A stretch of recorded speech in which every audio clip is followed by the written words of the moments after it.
What's going on, everyone? Volume 61, Before You Melt. Let's get into it.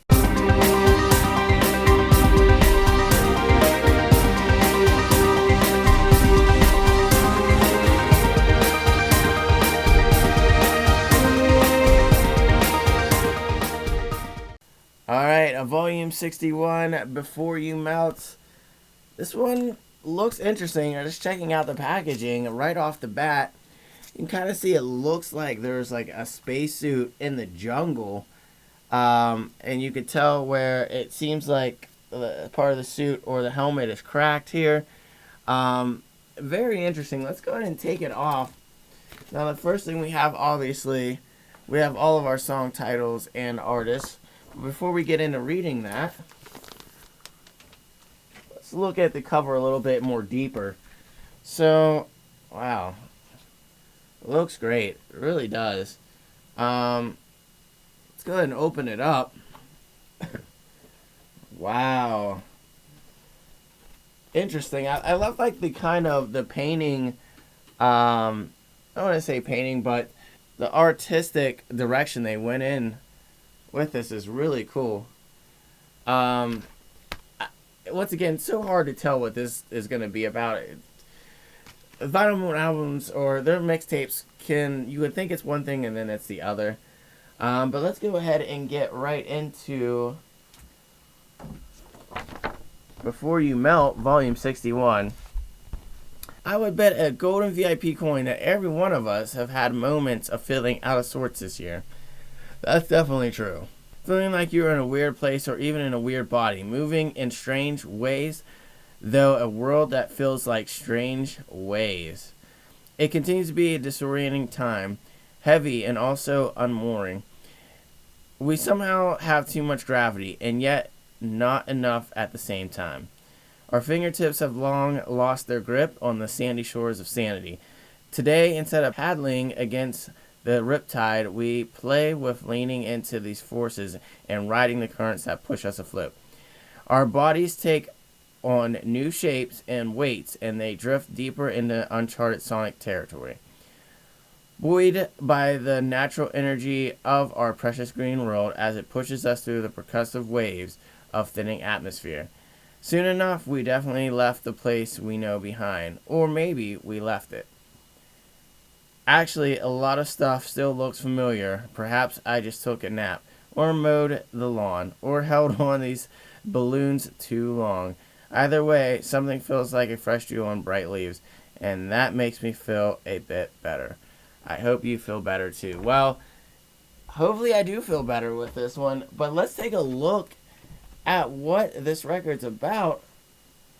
Looks like we have something here. Ooh. Oh, wow. Okay. Guys, you already know what it is. It looks like we have some little posters here. Take a look at this. Wow. That's awesome. That is awesome. Oh, wow. I really like this one. I really like this one, guys. Take a look at that. Wow. I still have no idea what this music's going to be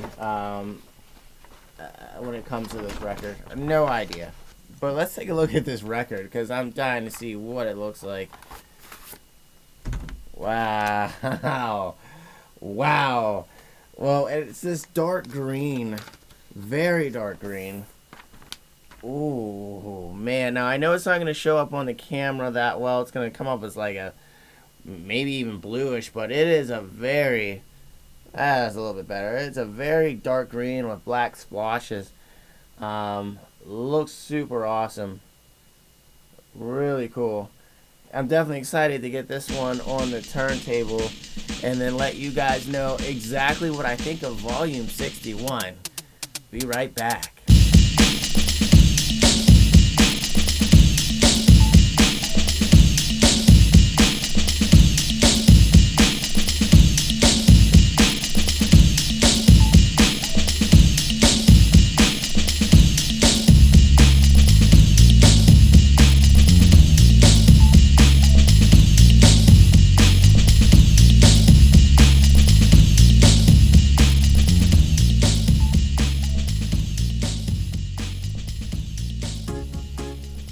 All right, volume 61, Before You Melt. That was different, but we're going to go right into it, starting out with the first song.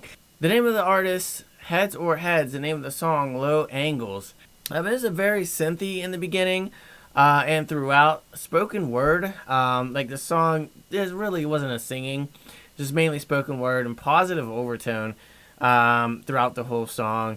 There was no percussion, and it definitely seemed like it was a bit more political. But, I mean, interesting start for the first song. I think, as you will be able to tell, there was somewhat of a theme to these songs. And I didn't really know at first. I'm like, usually is to start out something poppy and fun, or start out something a little bit more, or a little bit less exciting and a little bit more kind of low toned. So very first interesting start to this mixtape here. Moving into the second song, It's Okay Love. The name of the song is called Life. I didn't understand the percussion in the beginning. It was all over the place. But as the song went through, it became just more relatable, and the song, it was just an instrumental only. No lyrics at all. Very melodic with the guitar, so that made it definitely more melodic. But once again, it was definitely way not as exciting. And like I said, the percussion in the beginning, it changed towards the end and everything, but the beginning it was just everywhere. I didn't really care for that one, to be honest. In the next song, the name of the artist is called Andrew Rothschild, and the name of the song is called Routine. Instrumental only, very minimalistic and atmospheric, and with the samples being used. The percussion is very basic, has a kick drum, but the song really opened up halfway through with the guitars. Those guitars really opened the song up and just made it jump so much more. Moving into the next song, the artist is called Wavescapes. The name of the song is called New Horizons, and it was an instrumental only, futuristic space sound. It had right from the beginning with the synths. It was like, it's very spacey. It almost kind of also, like, at the same time sounded like it was from the 80s. And it opens up with more percussion towards the end that definitely jumped the song up a little bit more. But definitely in the beginning, it was very spacey and futuristic, kind of like the 80s vibe when it came to all the synths and everything. Moving into the next one, the fifth song on side A, the name of the artist is called Makov, and the name of the song is called Dream Spectrum. It was instrumental only, and synths was like ocean water coming in and out. It sounded really cool. Had that synthy drum machine sound. Best song out of side A for me. I like that song the most. It was easiest to follow, and I love the random synth sounds here and there to fill the space. It was really cool. Moving in to side B, though, the name of the artist, To Live and Die in LA. The name of the song is called In the City. It had a synthwave sound, big in-your-face sound. Almost reminds me of riding slow and just in a big city seeing all the lights. It was very cool. I like the way this one sounds. Moving into the next one, the name of the artist, New Body Electric. The name of the song is called Melt. It was the most poppy song that I heard, I think. The instrumental was on point, and the lyrics were basic enough. It could be played like at a beach party for sure. You could definitely tell like it had that beach party sound to it. Moving into the third song, the name of the artist, Wandor. The name of the song called September in London. And it felt like it had a darker tone to this one. Not really energetic, but atmospheric for sure. Just real darker, instrumental only. Moving into the next one, the name of the song is called Fantasia. It was like a lonely, depressing first minute of the song. It just sounded very just like, there really wasn't instrumental per se. It was just, not instrumental, there really wasn't percussion per se. It was just not energetic at all. But the song blossomed, and excitement when the percussion does come in. The guitars really gave out a rock song like sound to it. And it was the best song for me in side B, actually. Best one.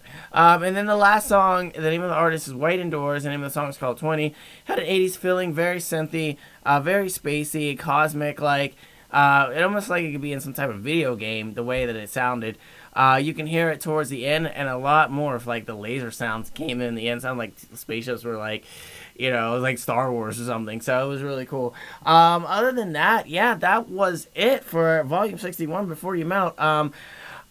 I will say it was not my favorite. I like Volume 60 more, but it was just a different kind of vibe to this one. Just very different. The vibe was different.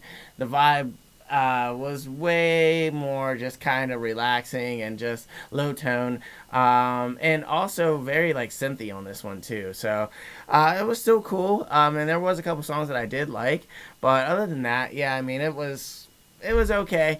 I hope you guys enjoyed this one. Make sure you subscribe if you haven't already yet. Got a lot of content coming, and I'll see you guys next time.